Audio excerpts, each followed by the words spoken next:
Assalamualaikum warahmatullahi wabarakatuh. Saya Aulia Zahra. Di sini saya ingin mempresentasikan hasil dari mini riset saham PT DVLA atau PT Daria Varia Laboratoria. Sejarah PT DVLA. PT Daria Varia Laboratoria didirikan pada tanggal 30 April tahun 1976 dan memulai kegiatan usaha komersialnya pada tahun 1976. Lalu, pada tanggal 12 Oktober tahun 1994, DVLA memperoleh pernyataan efektif dari Bapak Pam LK untuk melakukan penawaran umum perdana saham DVLA atau IPO kepada masyarakat sebanyak 10 juta dengan nilai nominal Rp1.000 per saham dengan harga penawaran Rp6.200 per saham. Lalu perusahaan mengakuisisi PT Praja Parin atau Prava di tahun 1995 dan terus mengembangkan berbagai produk obat resep dan consumer health. Lalu pada Juli 2014, Daria Varia bergabung atau merger dengan Prava.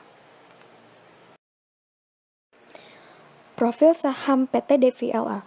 Harga penutupan pada tanggal 9 Juni 2020 yaitu sebesar Rp2.220. Lalu jumlah saham yang beredar yaitu 1,12 miliar dan market cap-nya sebesar 2,463 triliun. Tinjauan pemasaran yang dilakukan oleh PT DVLA yaitu perusahaan tetap fokus dalam membangun citra brand perusahaan dengan menjalankan sejumlah inisiatif strategis seperti melanjutkan membangun komunikasi yang terarah dengan para konsumen, memperkenalkan produk-produk consumer health secara agresif, dan memperkuat inisiatif pemasaran untuk produk obat resep. Selain itu, perusahaan juga berkomitmen untuk terus berinovasi agar selalu mampu menghadirkan produk-produk obat yang relevan dan inovatif untuk para pelanggan. Lalu, tinjauan operasional PT DVLA yaitu dalam menjalankan kegiatan operasional manufaktur sehari-hari, perseroan senantiasa memperhatikan kualitas produk dan efisiensi biaya, pasokan, serta ketepatan waktu pengiriman. Dalam melakukan hal tersebut, perseroan senantiasa mengacu pada pedoman internal yang mengatur tentang manajemen rantai pasokan. Pada tahun 2018, dalam rangka meningkatkan efisiensi dan efektivitas manufakturnya, perusahaan melanjutkan belanja modal strategis di kedua pabriknya, yaitu pabrik Gunung Putri dan pabrik Citerup. Pada analisa fundamentalnya, saya menggunakan dua metode, yaitu yang pertama, metode penelitian asosiatif, dan yang kedua, metode penelitian komparatif. Di dalam mini riset ini, saya membandingkan PT saham DVLA dengan dua saham lainnya, yaitu PT KF atau Kimia Farma dan PT Sido atau PT Sido Muncul. Di sini PT DVLA memiliki beta sebesar 0,42291282 atau kurang dari 1 yang berarti return dan resiko saham DVLA berada di bawah return dan resiko pasarnya. Lalu di PT KF memiliki beta sebesar 1,90887835 atau angkanya lebih dari 1 yang berarti return dan resiko saham PT KF berada di atas return dan resiko pasarnya.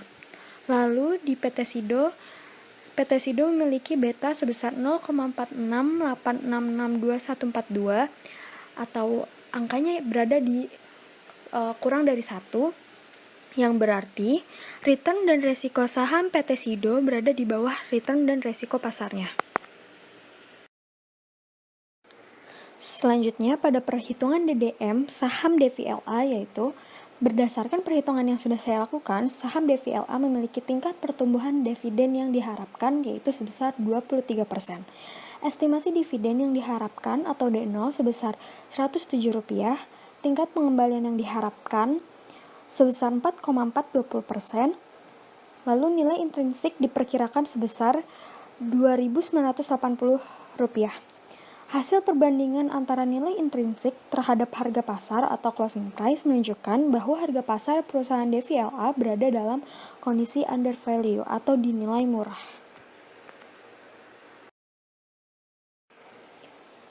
Selanjutnya yaitu security market line. Berdasarkan tabel yang sudah saya buat, saham DVLA dan SIDO menunjukkan saham yang efisien, sedangkan saham KF menunjukkan saham yang tidak efisien.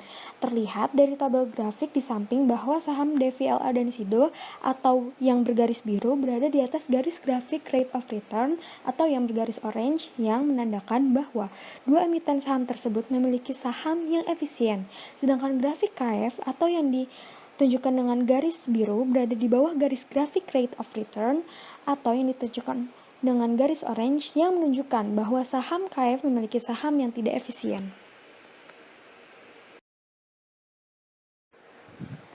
Lalu selanjutnya, dalam pembentukan portofolio optimal, pada riset ini saya mengambil perbandingan saham KF dan saham SIDO. Berdasarkan hasil dari perhitungan pembobotan Markowitz dengan alokasi dana sebesar 100 juta rupiah, maka didapatkan untuk saham DVLA sebesar 38 juta sekian, sedangkan saham KF sebesar 4 juta sekian dan untuk saham SIDO sebesar 56 juta sekian.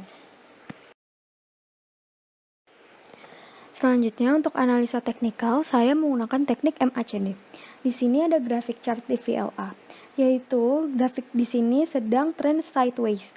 Sinyal bearish karena sudah mendekati garis resisten dan pada stokastik, MACD akan ada perpotongan garis merah berada di atas memotong garis biru ke arah bawah yang berarti dead cross. Selanjutnya pada grafik chart PTKF, tren terakhir saham ini adalah sedang sideways. Sinyal bearish karena sudah menyentuh garis resisten atau waktu jual bagi seorang trader. Yang terakhir, pada grafik chart PT SIDO, tren terakhirnya sideways.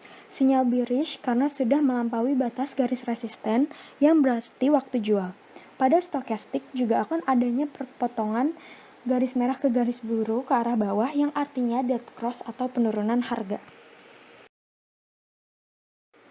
Kesimpulannya yaitu saham DVLA merupakan saham bad stock good company karena memiliki kinerja fundamental yang bagus namun dinilai murah atau undervalue oleh pasar. Mengingat prospek perkembangan ekonomi Indonesia dan sektor farmasi yang baik di tahun sebelumnya, lalu rekomendasinya terhadap saham ini adalah buy. Sekian presentasi singkat saya mengenai hasil mini riset PT DVLA. Kurang lebihnya mohon maaf. Wassalamualaikum warahmatullahi wabarakatuh.